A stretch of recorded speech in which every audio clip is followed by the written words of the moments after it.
Thank you everyone for joining us for the first of 4 webinars that we're going to be running on some research that we're going to be presenting to you that's just been completed by EverEdge.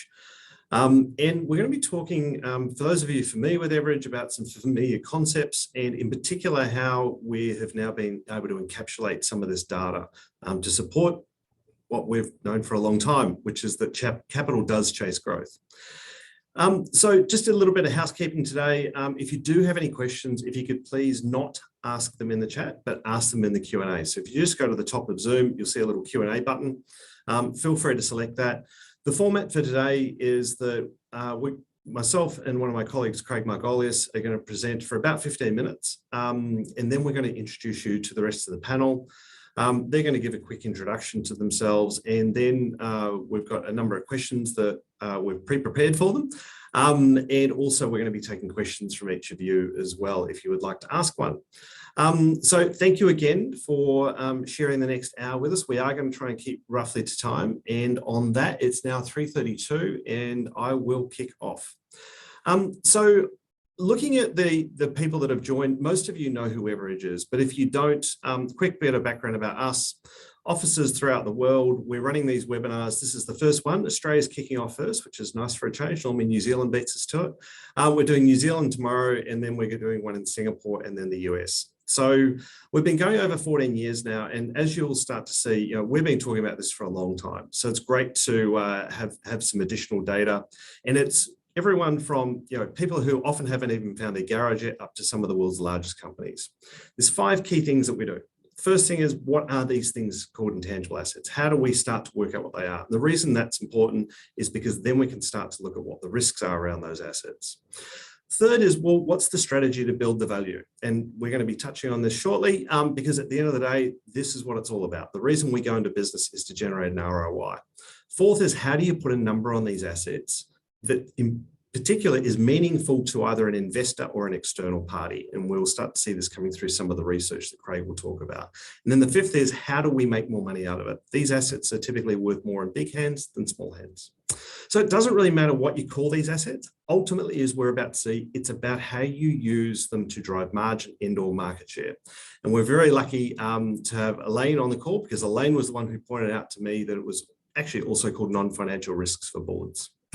So these are the assets that we're going to see that are ultimately driving the financial performance of the company. The reason that someone goes and pays $200 for a pair of shoes that probably have the same cost as, say, Kmart or Target, is because the brand Nike is on them. And if you want to test that, take the brand off, and probably most people wouldn't pay that for that pair of shoes if you couldn't identify them as Nike. But it's also about how these assets work together. The best example we can give you of this is if I gave everyone on this call the most tangible of assets, a steel mill. Now, as we know, you can't run a steel mill without those intangible assets, without the regulatory approval, the software to manage the steel mill, the customer data, the supplier information. In other words, that asset very, very quickly is no longer an asset. In fact, it now becomes a liability. And the best example is that we're aware of is Instagram. The reason that Zuckerberg paid $1 billion for Instagram, even though it had no revenue, no assets, and only 12 staff, in fact, that is the 12 staff that you see in front of you, is because of the intangible assets.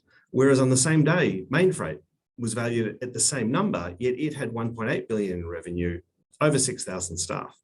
And this really comes back to a really key point, and that is that tangible assets can't scale at exponential growth rates.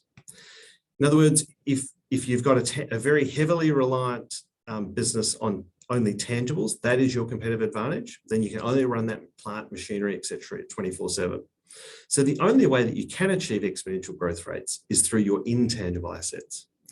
And an example of this is if you think back, we started off in an agricultural economy, and there's no Moore's law, for example, for agricultural economies.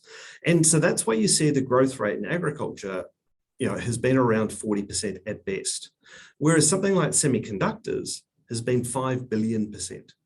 And it's just to highlight, this is kind of already happening. It's not something that's going to happen or could happen. This has already happened.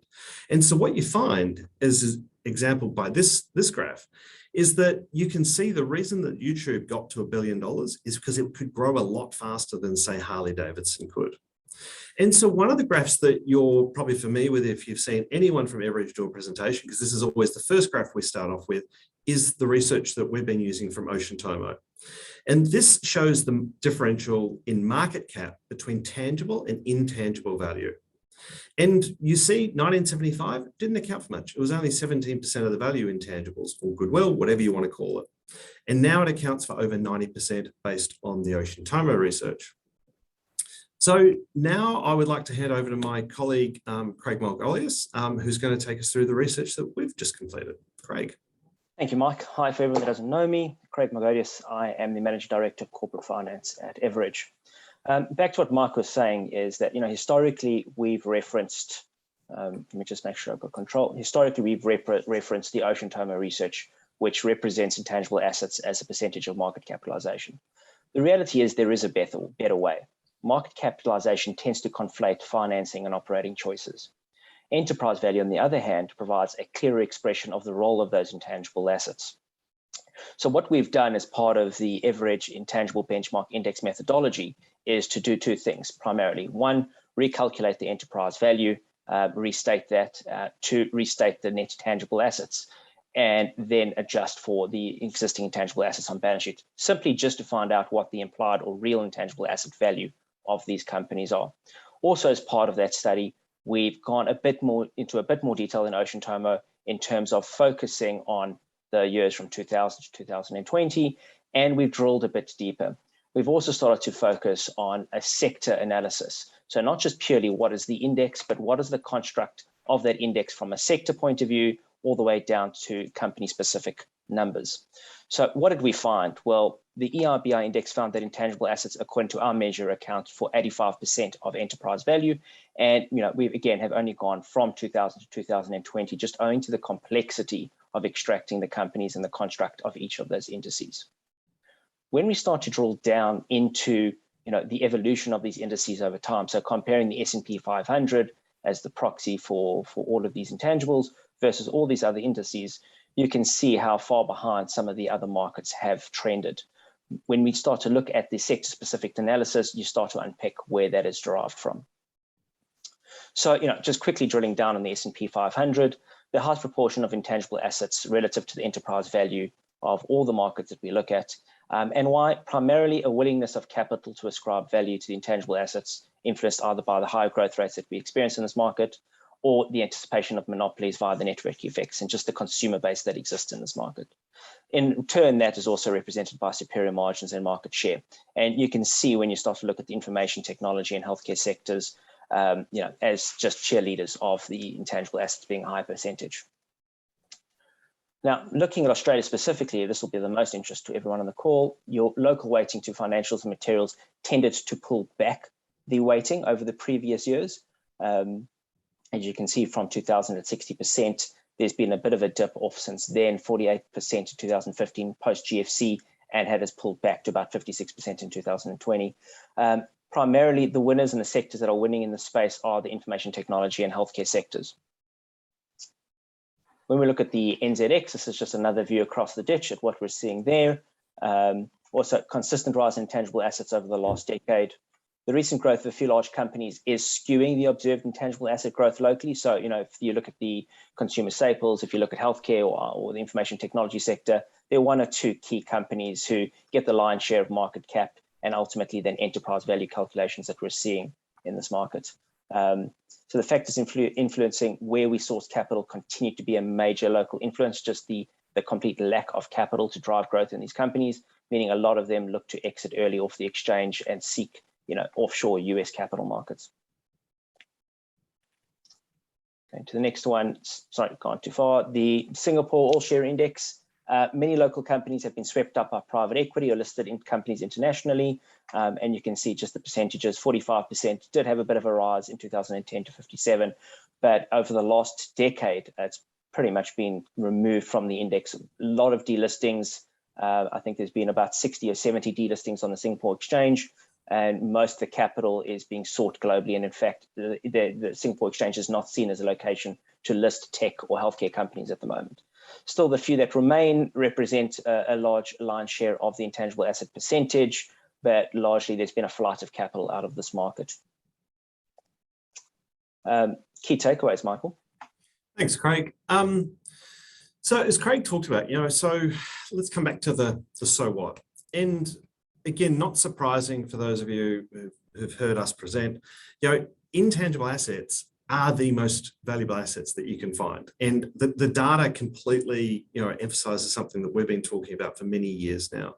And if you're a business owner, a board, or a management team, or an investor, and you can find a way to identify what those intangible assets are, and more importantly, look at how you can utilize them, then you're going to be able to scale a lot faster. And we've certainly seen that in terms of the tech industry, as Craig took us through. And so what that means is that you're going to attract growth faster, and you're going to get higher valuations than those that aren't scaling as fast. And we've certainly seen some phenomenal valuations going back to Instagram many years ago compared to Mainfreight as an example. And again, what Craig took us through is just reinforcing what we probably already know instinctually, but now we've got some additional data about it, and in particular looking at it country by country in terms of each of the indexes.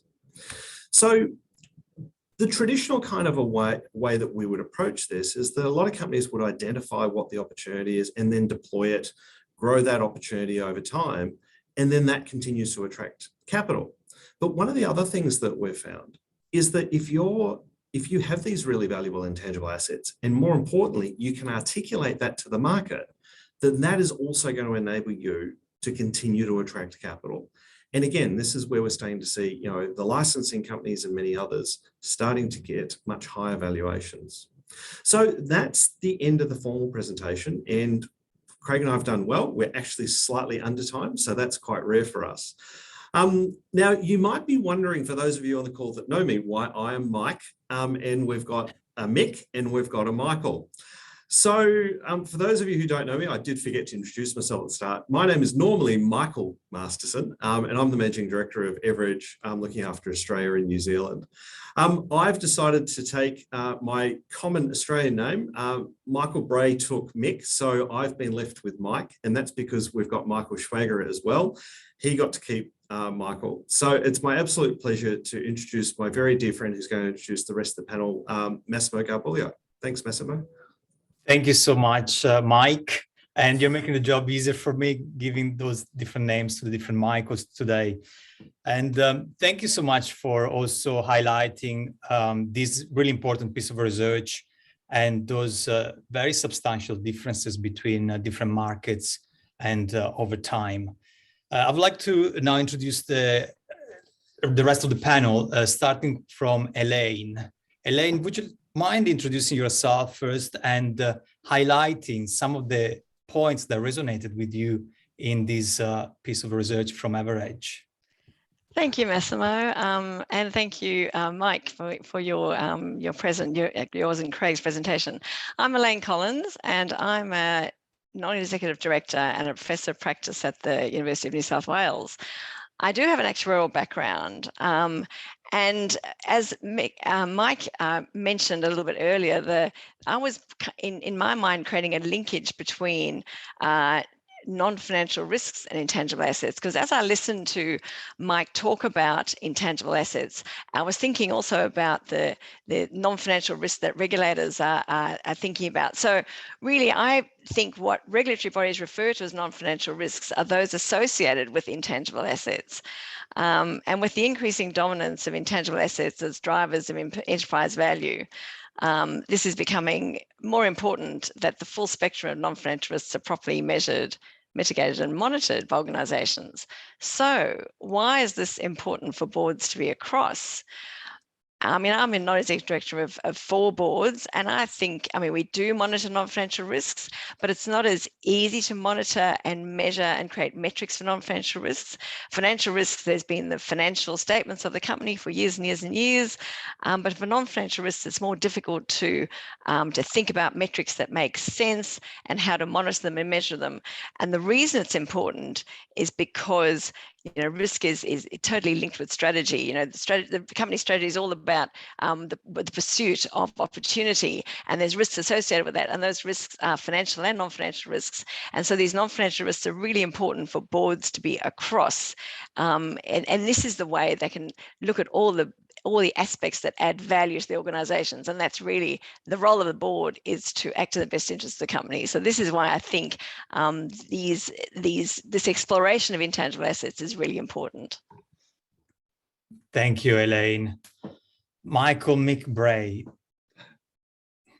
what resonates best with you about this report on intangible assets? Well, I'm Michael Bray here. I'm a special advisor to the CEO of the Value Reporting Foundation and a professor of practice in integrated reporting at Deakin University.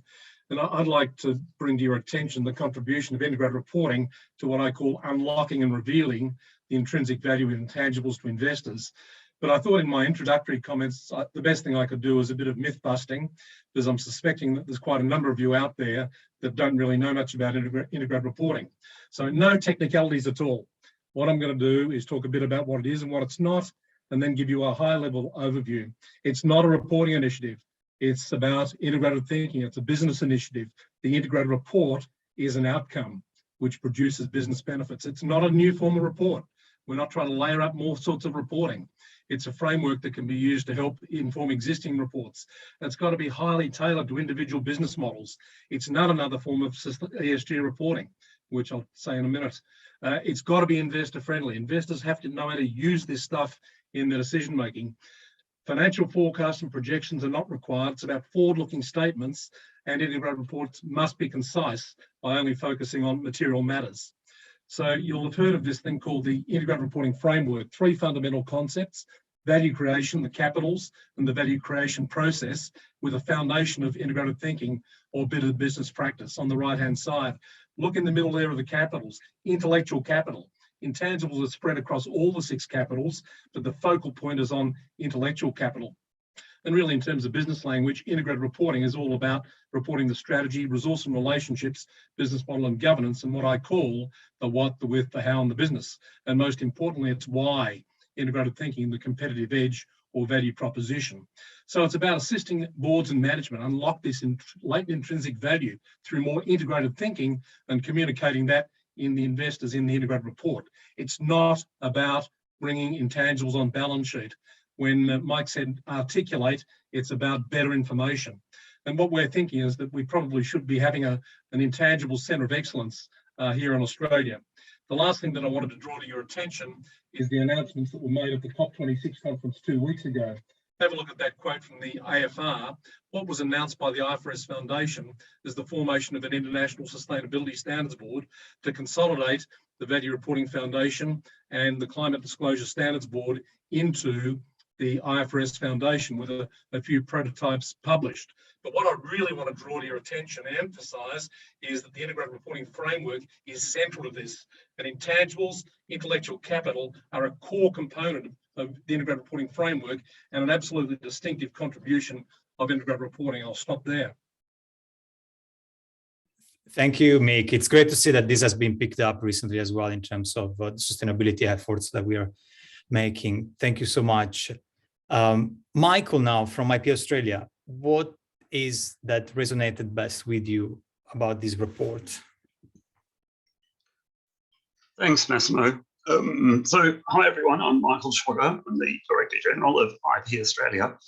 We obviously administer Australia's registrable IP rights, patents, trademarks, design rights, and plant breeders' rights, which give IP owners a temporary monopoly to exploit their intangibles in the marketplace. Our mission at IP Australia is to ensure that we have a world-leading IP system in Australia that supports innovators across the economy, and hopefully use forums like this to build a better understanding of IP's benefits as a driver of business value. In terms of what resonated with the report, clearly the economy is constantly changing. We've only got to look at the last 2 years or so to see how much change affects us. The report points out how much disparity has widened between organisations prepared to manage intangible assets as a source of value and those that are not. It confirms long-standing trends that intangible capital represents a greater and greater share of enterprise value through important differences though important differences persist across industries and different countries. IT is a major contribution to that growth. Its market value is almost entirely accounted for by intangibles. But in Australia, as in the US, the strongest relative growth is in industrials and consumer-oriented industries. And that's the industries where the use of registered IP rights are most highly concentrated. So patents and design rights attract the highest premium in manufacturing sectors like biotech and medical instruments. And then over the past decade, there's been a massive surge in the use of trademarks in consumer services. So the takeout for me is that the report indicates the centrality of the IP system as an intangibles-rich economy, and it's absolutely vital in driving intangible asset creation. Thanks, Massimo. Thank you, Michael. If I can follow up on this, I think with the COVID pandemic, intangible assets are becoming even more important. You know, the world is getting closer. Companies have pressure to grow digitally. The innovation cycles are becoming much shorter. And competition, not just among companies, but also competition for talent is global. And the companies that are great at those things are the ones that are rewarded at the moment on the share market. And companies that are great at those things are the ones that are great at intangible assets, because those capabilities are all intangible assets. So it's a very timely report, I think. May I start with some questions back to the panel? One of the things that EverEdge research has shown is that capital is chasing growth. How do you think markets and investors are factoring in the value of intangible assets? Who would like to take this one? Michael. So I think a major consideration is how intangibles support companies to scale. Intangible assets can be used over and over again, including by many people at the same time.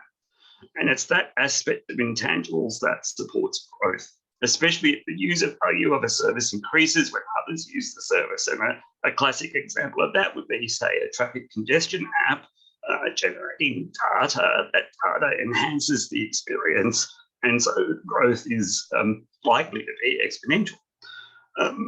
So all ideas can generate these positive externalities. For example, the personal value that you derive from a brand may increase when others adopt that same brand. And Mike Masterson referred to why you probably wouldn't pay for Nike shoes if the Nike brand's not there. It's a perfect example of that. IP Australia is actually releasing a study next week that shows that for Australian SMEs, IP activity indicates future growth potential. After filing IP rights, SMEs are 16% more likely to experience high employment growth than their peers, compared to their peers, with no recent filings. And SMEs that file patents, trademarks, and designs, the holy three, are 2.5 times more likely to experience high turnover growth than their peers. And so we've actually done the comparison to a control group via access to data, government data. So for investors, looking at a company's IP activity can assist in evaluating its likely success. And I think that's a key factor for markets and investors, I think. Absolutely, Michael. Mike, would you like to add? Yeah, look, just following on from what Michael Schwager said, I mean, it really does start with that identification piece. And this is where we find in particular a lot of, and obviously this is a look at the listed companies, so public companies, whereas we know that this is even more evident in private companies. And, to state the obvious, the way you become a listed company is you start as a private company. I can't think of one example where they, someone came up with, hey, we're going to IPO. Where they didn't, have an existing team, product or service, even a plan. And today we saw, Mr. Yum announce, a pretty crazy valuation.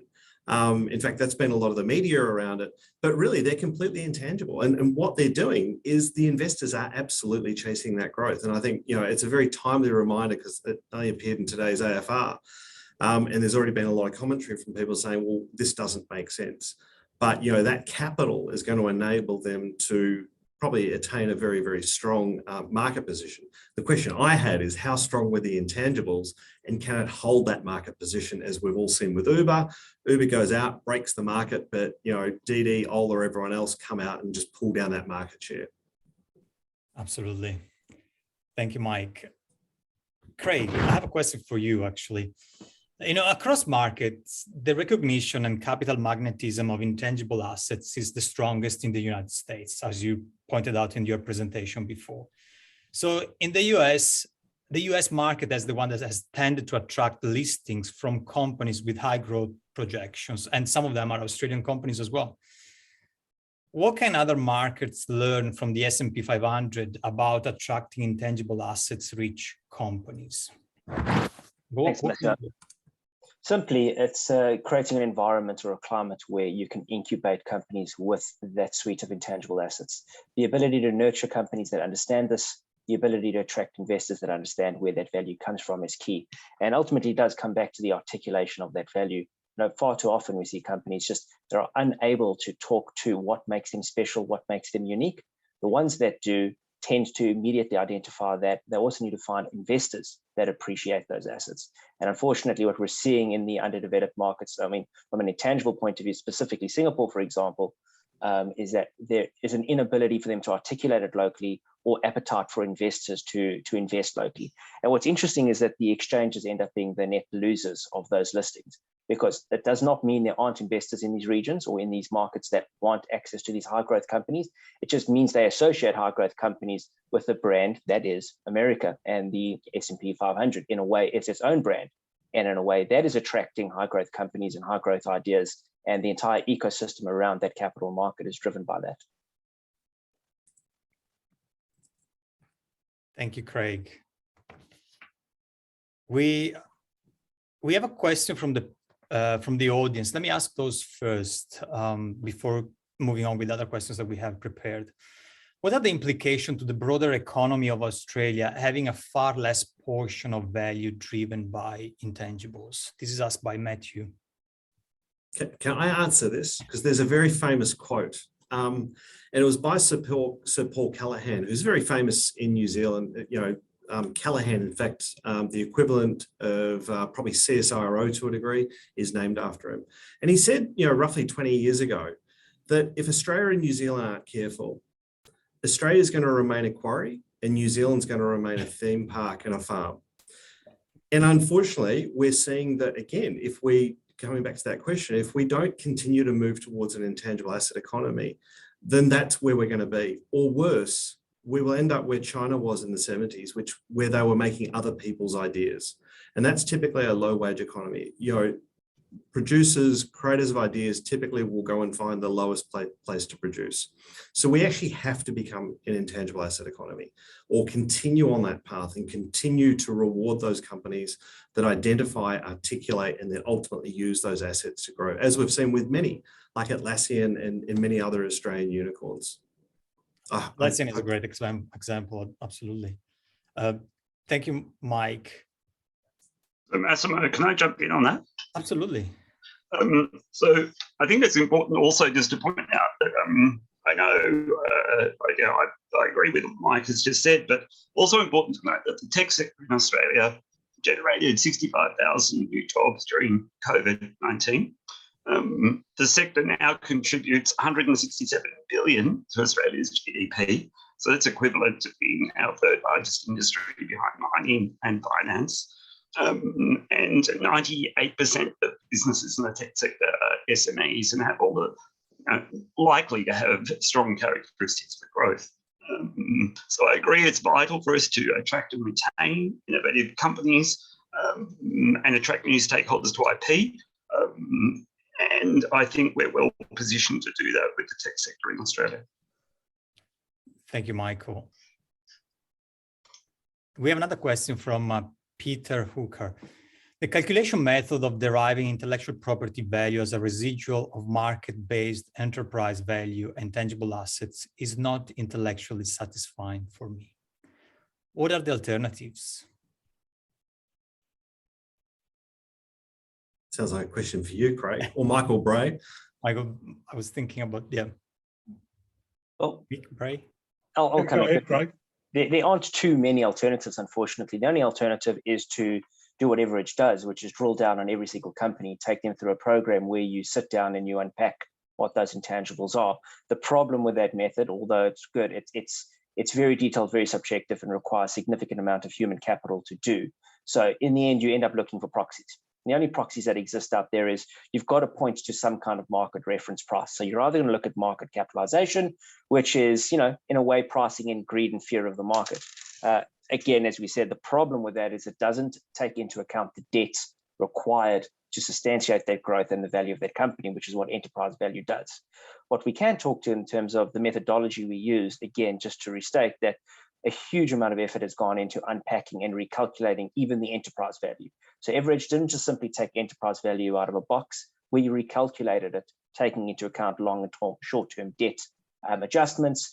We even went as far as recalculating the tangible assets, stripping out the existing intangible assets. So all the companies that would have existed in these indexes would have had goodwill on their existing balance sheets. We normalized that as well and stripped that out to get to a true value, in a way, of enterprise value versus the implied, to then reverse calculate what that implied intangible value would be. And another way to back test it, if the methodology doesn't seem to be sound, is to then just look at the sector rotation from one sector to another, just to look at what investors are chasing.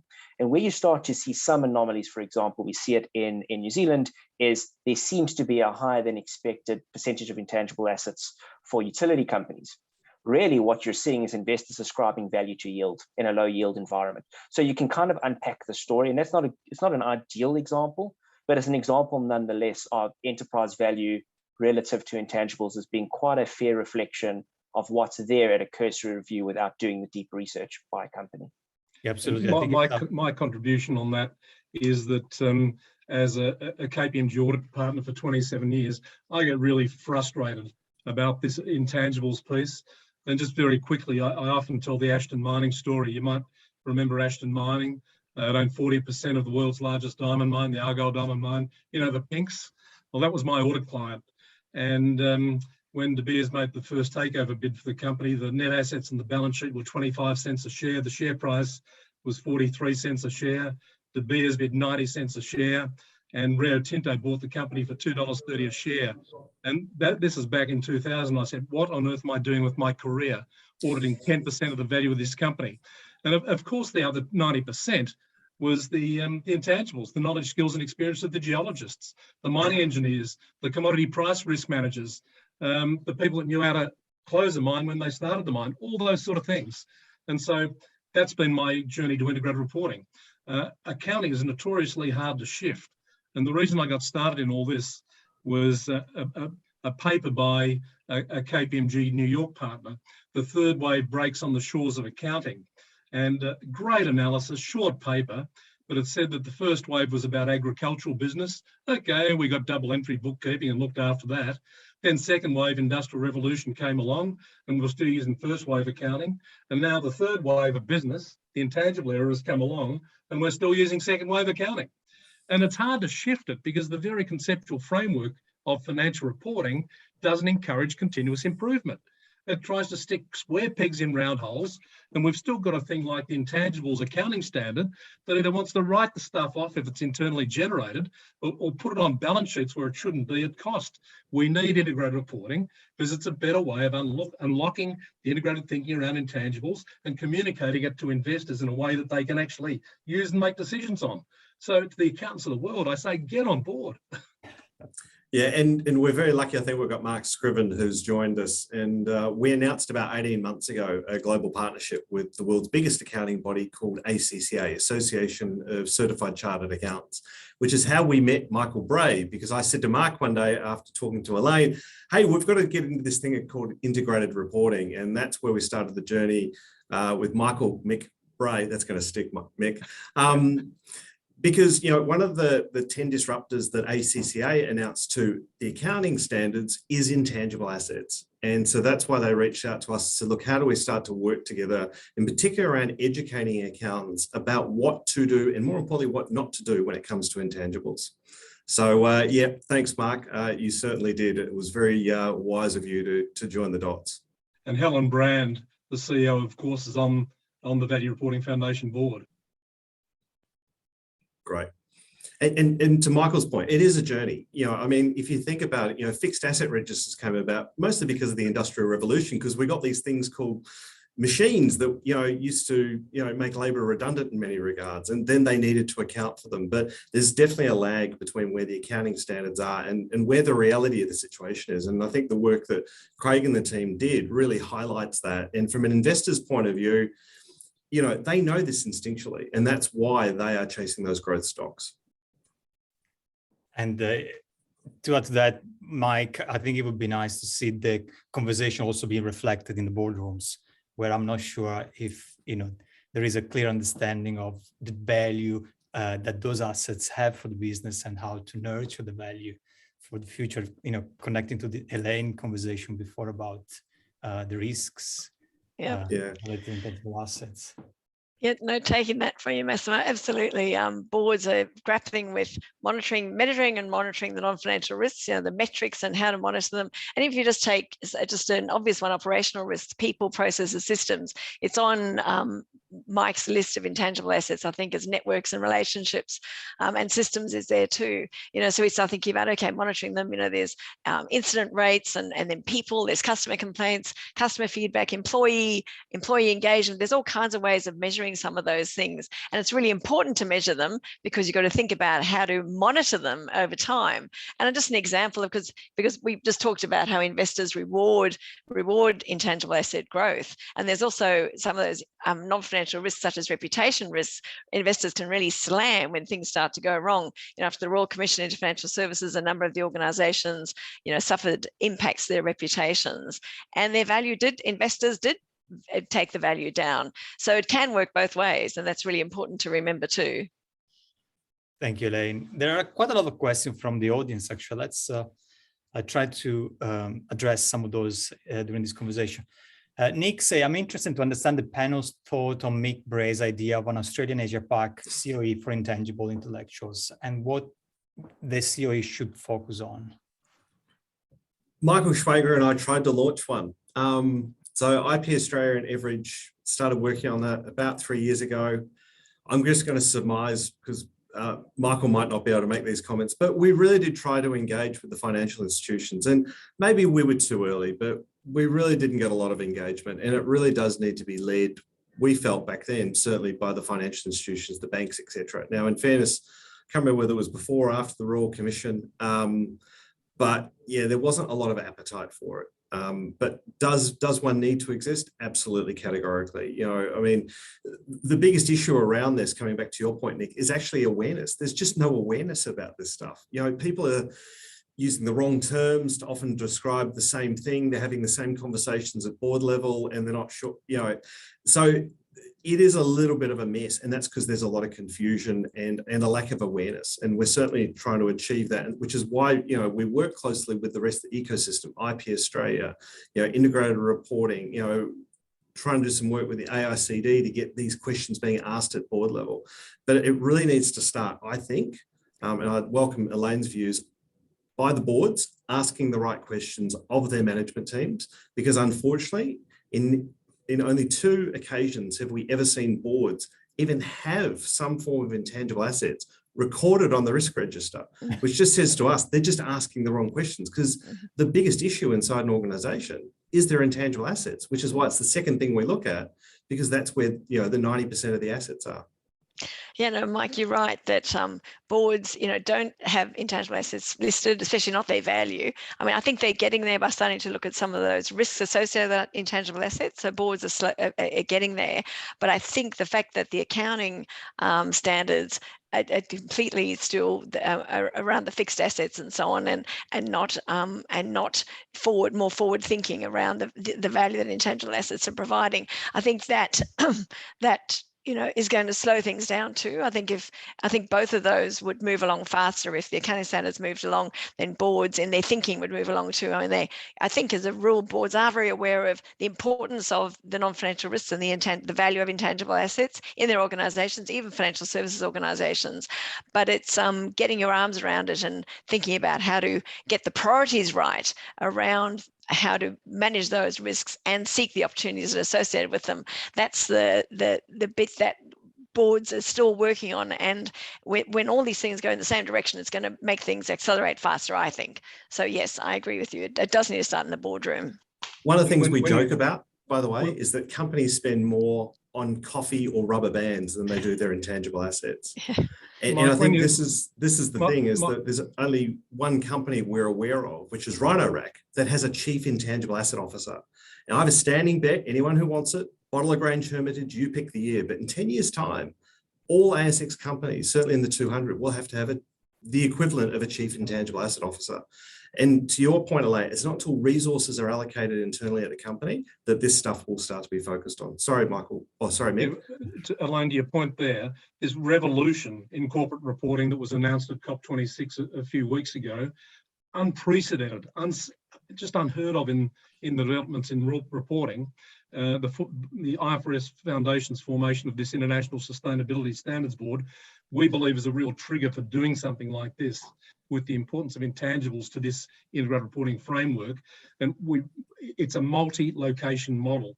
And we think that Australia needs to be one of the locations of the multi-location model. And what better way to do it than have it through a centre of excellence on intangibles? So the accounting profession could be central to this. Absolutely, Mike, with financiers as well, absolutely with government and others.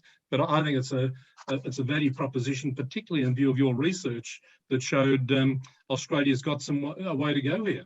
Well, yeah, absolutely. And university can also contribute to this kind of central excellence, given also how much intangible assets are placed in universities that are massive businesses in the end. Sorry, Massimo, just to jump in there, because it's something Mick Bray referred to. I remember an interview being done a couple of years back by the Deputy Finance Minister of China when their GDP dropped below 12%. He was being interviewed by Kevin Rudd on a Manpur. And they said, oh, are you worried about it going down to 12%? He said, no, we've been announcing to the market, we are moving from a manufacturing to an innovation economy. In other words, they have already indicated they're going from a tangible economy, making other people's stuff, to an intangible asset economy where they own. And as we saw with the US, the US has done this exceptionally well, which is what Craig's research backs up. But China is chasing rapidly. And it's a lesson, as Churchill says, if you don't learn from history, you're doomed to repeat it. Thank you, Mike. Another interesting question. Can you comment on the value of data for companies and the likely future trends? Craig, do you want to take that one? Sure, value of data and future trends. Well, future trends are such that, it comes back to the articulation. So, the companies that are better at stripping out their expenditures on these intangible assets, and I think it answers one of the other questions as well.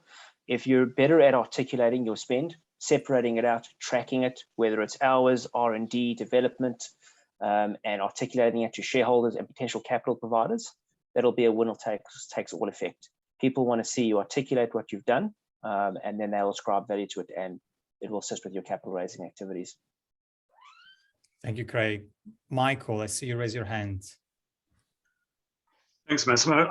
I think it's just worth letting people know that there's actually quite an interesting discussion taking place at the World Intellectual Property Organization on data at the moment, and the extent to which data and the work on data globally might lead to a registrable right for data.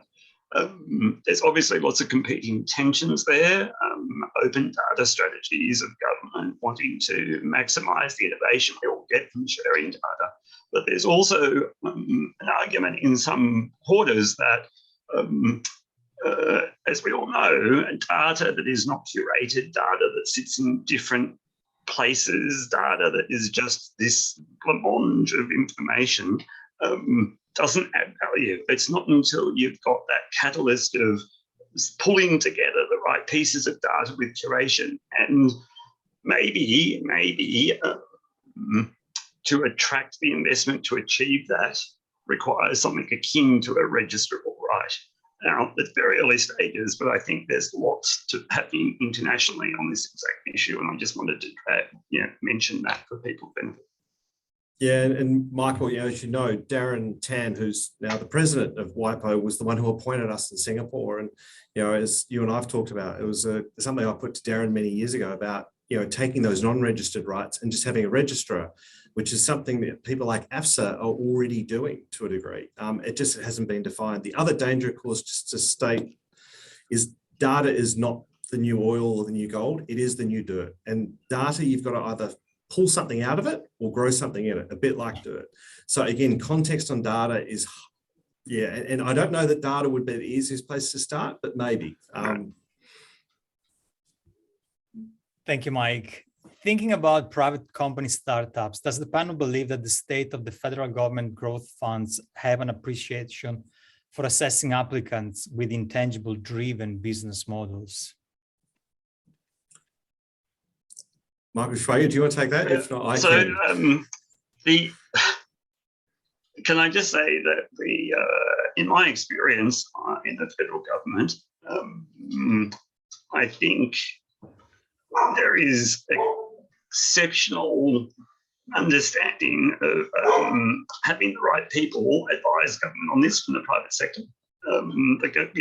Public servants like myself recognise our limitations.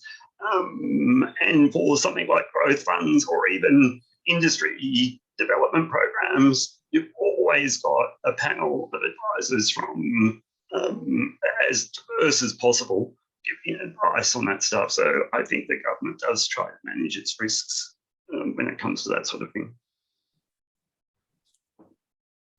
Thank you, Michael. Does the panel see an improved level and consistency of reporting and disclosure on ESG that is going to provide better recognition of a company's intangible assets value? So the connection between ESG and intangible assets. Are we seeing a brighter future?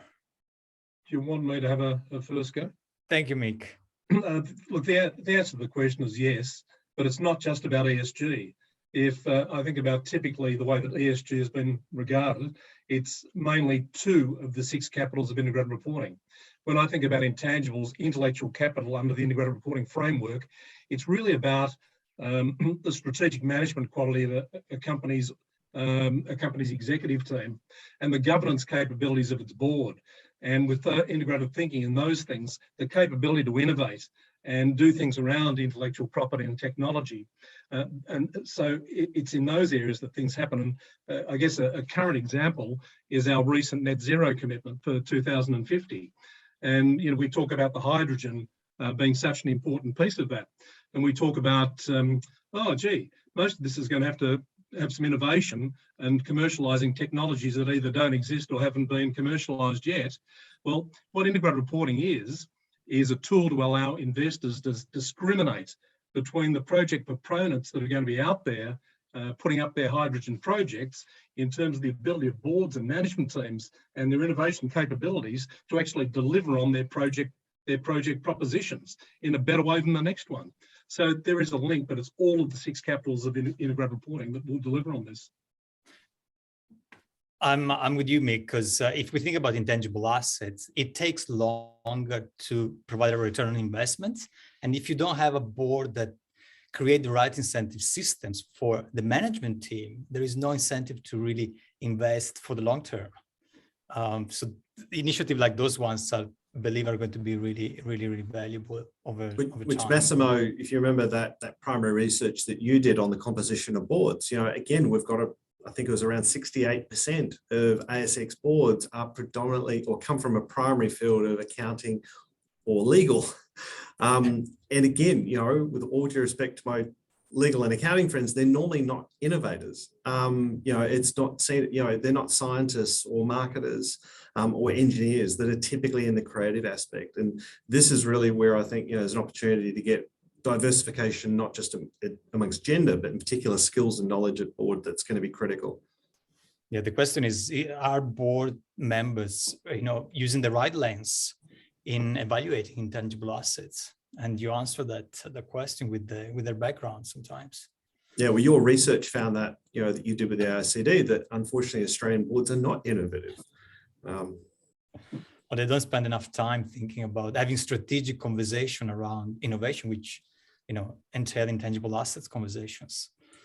One of the ways of capitalizing the process of innovation is through the R&D tax incentive system. Australia has a notoriously low level of business expenditure in R&D. So how can those discussions around intangible assets drive a further focus on those opportunities?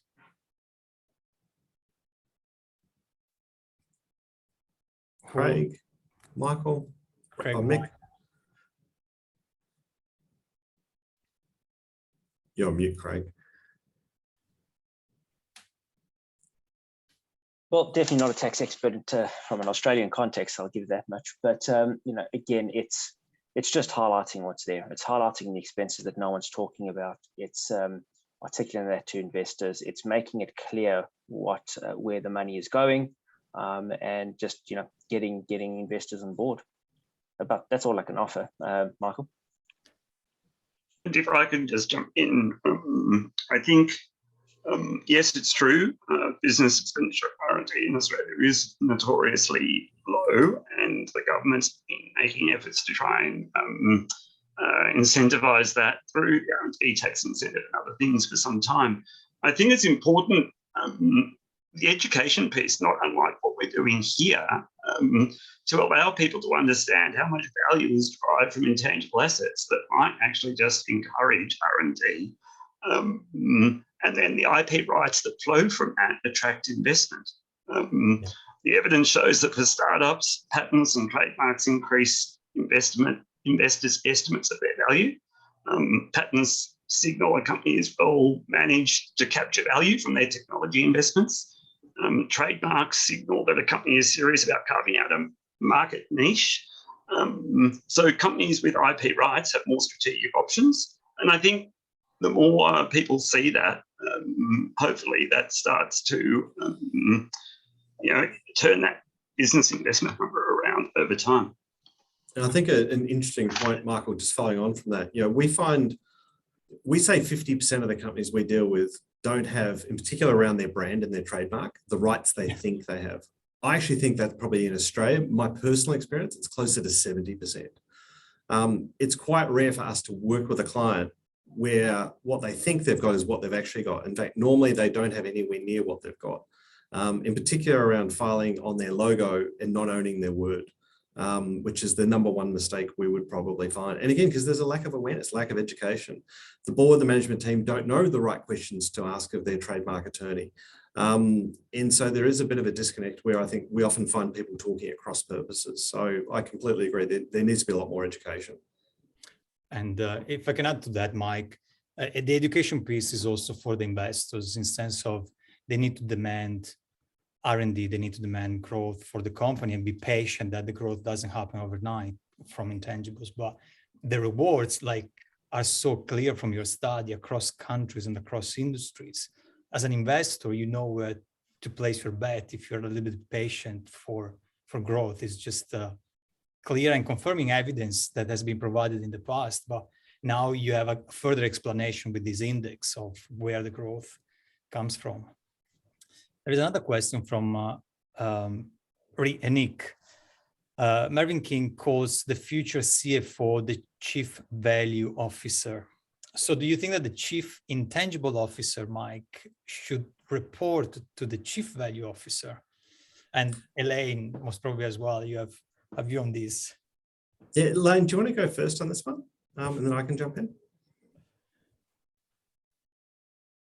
Yes, certainly. These roles, Chief Value Officer, Chief Intangible Officer, it's all about company value and the sorts of assets we need to be valuing properly and thinking about what their value is and thinking about the risks associated with them. And that's what board's role is. The board's role is to look at the aspects of the company that are valuable, to protect those, by having an appropriate risk management framework around them, if you like. And I was just thinking about the value of patents. I mean, boards need to have knowledge around these sorts of things too, to get the right patents in place, to value them properly, and to have the right risk management around them. And that would be one of your non-financial risks. You know, the regulators that keep telling boards to be really aware of your non-financial risks and to manage them well and monitor them well. And if boards aren't really aware what the non-financial risks are, or if they're not aware of what the intangible assets are, then sometimes they don't think about the risks that are associated with them. So I think it's really important. This is a really, really important part of the board's role. And I don't think it's necessarily thought about in that way.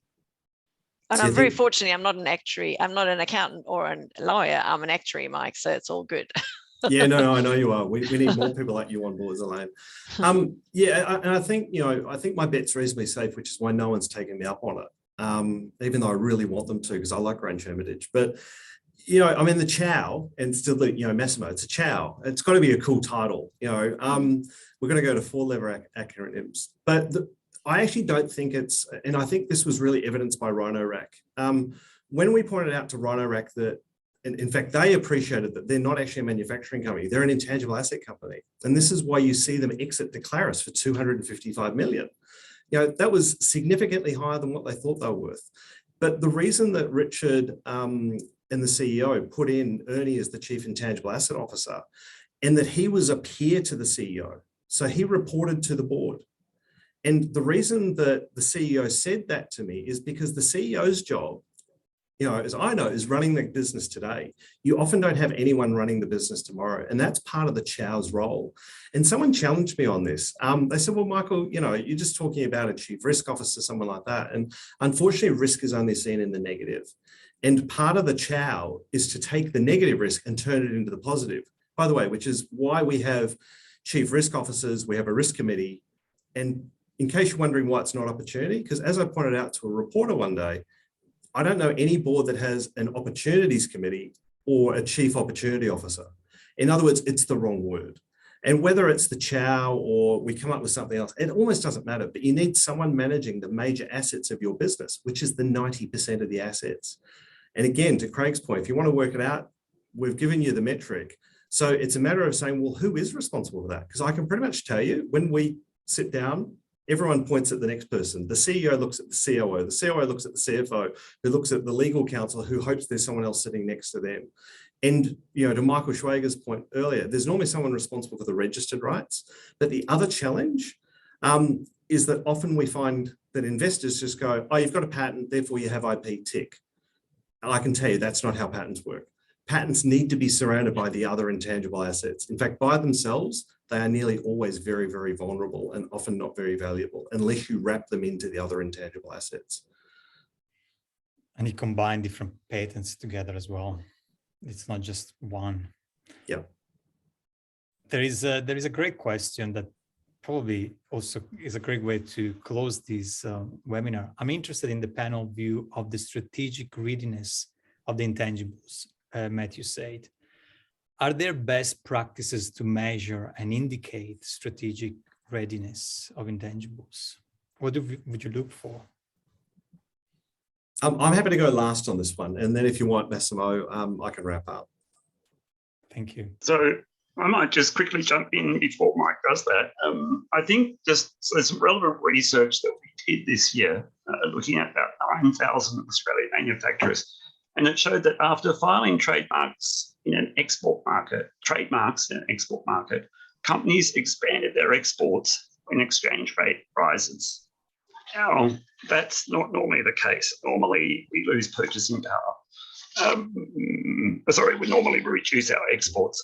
But with the filing of a trademark, we actually do better. Exporters with trademarks compete on the basis of a differentiated brand rather than price. And when the dollar rises, the Australian dollar rises, this increases exporters' purchasing power in that market, and trademark holders can take advantage by investing in their brand and building on their foreign customer base. And so the same study found that companies earn 30% more export revenue after filing a trademark in an export market.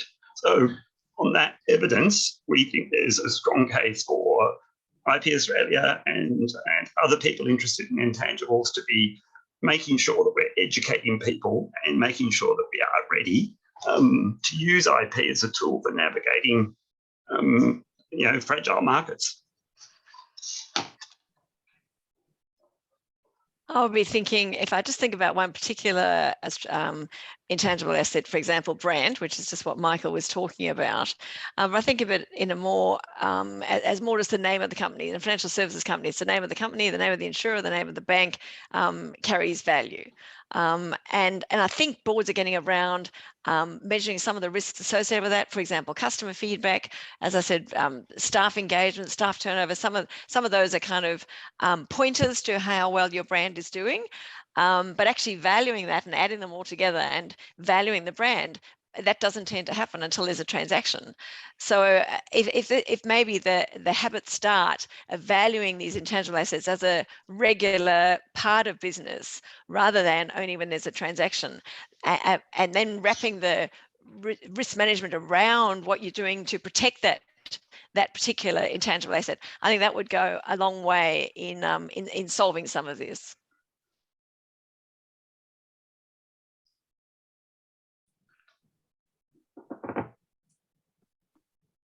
The only thing that I would say is that that's why I started with saying that using the integrated reporting concept of integrated thinking, more integrated thinking across an organisation to unlock intrinsic value of intangibles that might not yet be fully revealed, and then communicate that, reveal that to investors in the report. But as I said, integrated reporting is a business initiative.